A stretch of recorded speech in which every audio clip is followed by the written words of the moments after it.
দাফনের তৃতীয় দিনেও বিএনপির চেয়ারপারসন বেগম খালেদা জিয়ার কবর জিয়ারত ও শ্রদ্ধা নিবেদনের জন্য বিভিন্ন স্থান থেকে ছুটে আসছে মানুষ। এবং শুধু আসলে বিএনপির নেতাকর্মীরা নয়, একেবারে সকল বর্ণের একেবারে নিম্নবিত্ত মধ্যবিত্ত সকল শ্রেণীর মানুষ কিন্তু আসলে বিএনপির চেয়ারপারসন বেগম খালেদা জিয়ার যে কবর, সেই কবরখানা একবার জিয়ারত করার জন্য এবং কবরের পাশে দাঁড়িয়ে দুহাত তুলে দোয়া করার জন্য কিন্তু মানুষ ছুটে আসছেন। আমরা আসলে ঠিক সকাল থেকে কিন্তু আসলে জিয়া উদ্যানে অপেক্ষা করছিলাম এবং দেখছিলাম যে আসলে ঠিক ভোর থেকেই কিন্তু মানুষের যে উপস্থিতি সেটি কিন্তু সকাল থেকে বৃদ্ধি পাচ্ছিল। এবং ঠিক এই কনকনে যে শীত, সেই শীত উপেক্ষা করে একেবারে পরিবার নিয়ে, একেবারে নিজেদের স্ত্রী সহ পরিবারের বিভিন্ন সদস্যদেরকে নিয়ে, বয়োজ্যেষ্ঠদের নিয়ে কিন্তু মানুষ আসছেন এবং বিএনপির চেয়ারপারসন বেগম খালেদা জিয়ার যে কবর, সেই কবরের পাশে দাঁড়াচ্ছেন। শহীদ প্রেসিডেন্ট জিয়াউর রহমানের যে কবর, সেই কবরের পাশে দাঁড়াচ্ছেন, দাঁড়িয়ে আসলে দুহাত তুলে মহান সৃষ্টিকর্তার কাছে আসলে তাদের জন্য দোয়া চাইছেন।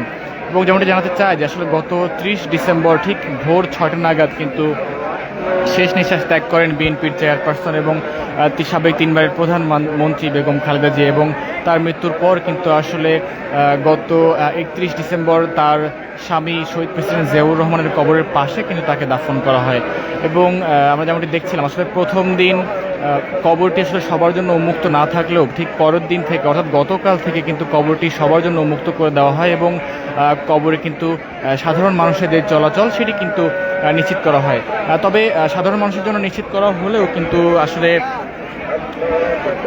এখানে কিন্তু আইন শৃঙ্খলা রক্ষাকারী বাহিনীর সদস্যদেরকে কিন্তু রাখা হয়েছে, বিশেষ করে পুলিশ, সেনাবাহিনী, বিজিবি সহ আইন শৃঙ্খলা রক্ষাকারী বাহিনীর সদস্যদের কিন্তু আমরা দেখেছি। অর্থাৎ এখানে যেহেতু ক্ষণে ক্ষণে যে ভিড়, সেই ভিড় কিন্তু ধীরে ধীরে বৃদ্ধি পাচ্ছে। অর্থাৎ সকালে আসলে যে ভিড়টি আমরা দেখেছিলাম, সকাল হবার পরপরই আসলে সেই মানুষের সংখ্যা কিন্তু বৃদ্ধি পেতে পাচ্ছিল এবং জুম্মার নামাজের পর কিন্তু সেই সংখ্যা ক্রমান্বয়ে আরও বৃদ্ধি পেয়েছে। এবং আমরা যেমনটি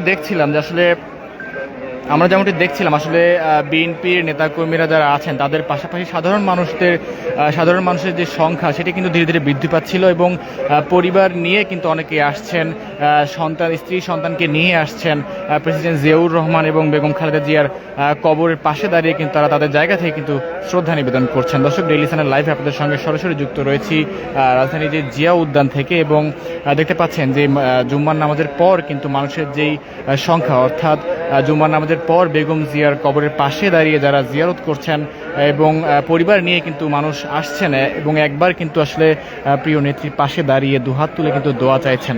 গত 23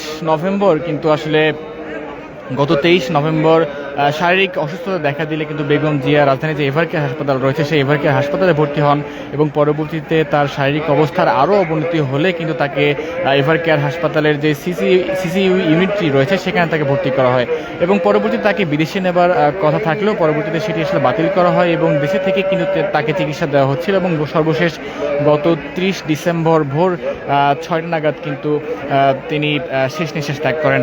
এবং গত 31 ডিসেম্বর আসলে শহীদ প্রেসিডেন্ট জিয়াউর রহমানের কবরের পাশে আসলে তাকে দাফন করা হয় এবং তাকে দাফন করার পর থেকেই যেই পরের দিন থেকে কিন্তু আসলে কবরখানা সবার জন্য মুক্ত করে দেওয়া হয় এবং তারপরে কিন্তু সকল শ্রেণী পেশার মানুষ কিন্তু আসলে জিয়া উদ্যানে ছুটে আসছেন এবং বেগম জিয়ার প্রতি কিন্তু শ্রদ্ধা নিবেদন করছেন। যেহেতু তিনি গত 3বার টানা পরপর 3বার কিন্তু আমরা দেখেছিলাম তিনি প্রধানমন্ত্রী ছিলেন এবং যার কারণে সকল শ্রেণী পেশার মানুষের সাথে কিন্তু তিনি মিশতে পেরেছিলেন এবং তার মৃত্যুতে কিন্তু গোটা দেশবাসী কিন্তু গোটা দেশের মানুষের কাছে কিন্তু যেই শোক, সেই শোকের ছায়া কিন্তু নেমে এসেছিল, যার ফলে তার কবরে কিন্তু শ্রদ্ধা জানাতে, তার কবরে দোয়া করতে কিন্তু দূর দূরান্ত থেকে বিভিন্ন জেলার মানুষ কিন্তু ছুটে আসছেন একবার শ্রদ্ধা জানাতে এবং দোয়া করতে। দর্শক, ডেইলি চ্যানেল লাইভে জিয়া উদ্যান থেকে আপনাদের সঙ্গে যুক্ত ছিলাম। আমরা ক্ষণে ক্ষণে আপনাদের সঙ্গে যুক্ত হবো এবং দেশের সকল খবর সবার আগে পৌঁছে দেওয়ার চেষ্টা করবো। এতক্ষণ আমাদের সঙ্গে যুক্ত থাকার জন্য সবাইকে ধন্যবাদ জানাচ্ছি।